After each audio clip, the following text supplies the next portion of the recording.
Hello everybody, welcome back to Killer Film Reviews. Today we're going to be reviewing the film Ip Man.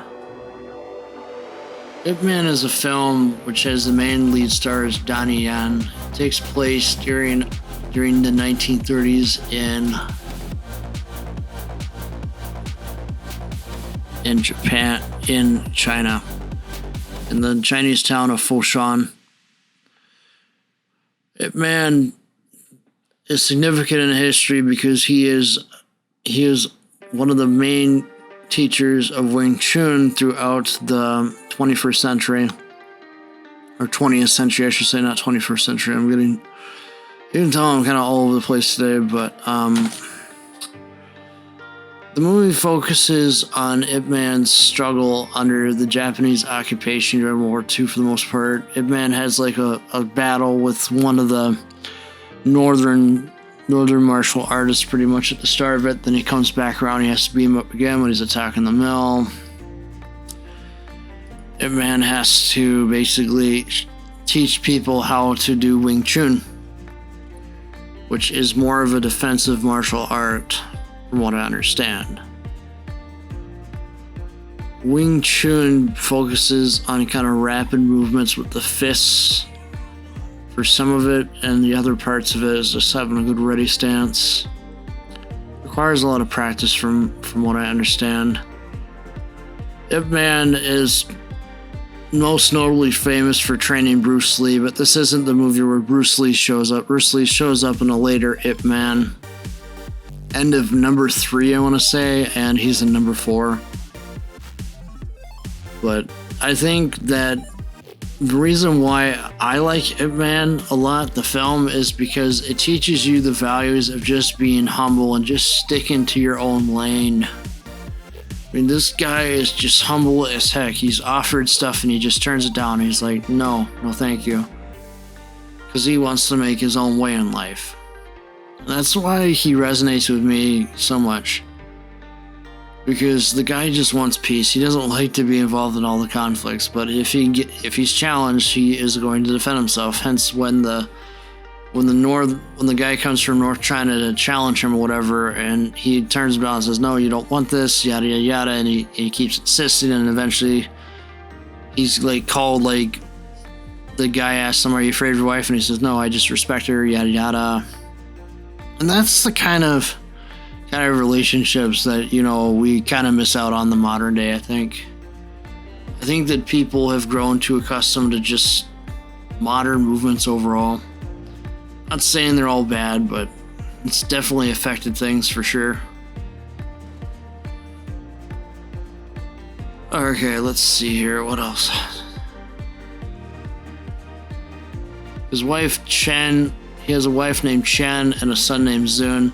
Zun's basically into art, pretty much. He ended up becoming a martial artist himself, as you learn later down the line. The first Ip Man film is pretty much, I want to say it's mostly accurate. It's the later ones that tend to get a little bit more fiction because they bring in some more modern day people in there and have them play some different characters. Pretty much. Does the film really need anything to improve upon itself? No, it's a solid 10 out of 10 in my book, because you see a humble man fighting to just save his family, save his people. You kind of see a struggle between two brothers as well. One of them ends up going rogue, the other one ends up sticking around and being loyal. There's something in this for everybody. And I would just watch it with the subtitles, as I think you're going to gain the most by watching it with the subtitles on and not with the awkward English translations which don't match up with the mouth movements at all. I just found the English translation to be really poorly done, in my opinion. I think it's better to just watch it in the Chinese. I think they speak traditional Chinese in this one. I think that's the main language. But yeah, I mean, the only main criticism I could say is that I wish the film had just been a little tad longer and spent a little bit more time explaining Ip Man's backstory a little bit. This is more of like a prologue film, which kind of sets up Ip Man 2 in some ways. There is a lot of, you basically see Ip Man live a decent lifestyle, and then he gets it all taken away when the Japanese invades. You see how brutal the Japanese were on the Chinese during this period in history. Do I think Chinese people are like that these days? No. They're pretty peaceful people, and I think they're decent. But definitely they're more militaristic back in the 1930s, and they really caused a lot of issues for the Chinese people. There's a lot of events that you know of that happened if you read the history books that I'm not going to get into on this review. But yeah, what's this guy's name? General Mira basically wants to challenge Ip Man to a fight after having the Chinese workers come in and fight him and fight other Japanese martial artists. Wants to challenge Ip Man but can't find him. Ip Man's basically defending the cotton mill factory from the northern Chinese guy. Basically, he succeeds in driving him off, at least. I think he ends up being the tattletale that tells him, hey, Ip Man was here, yada yada yada.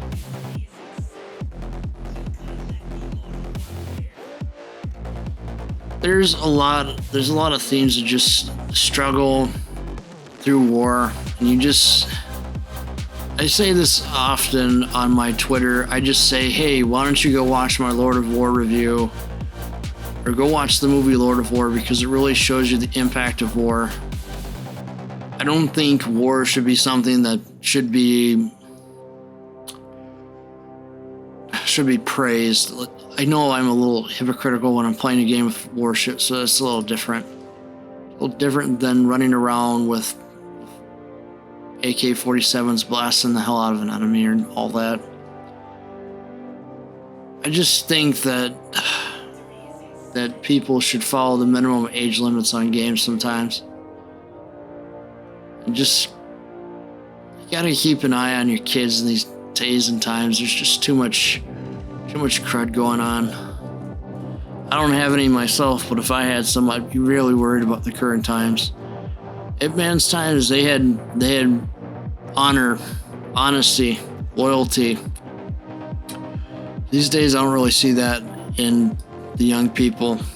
I just don't.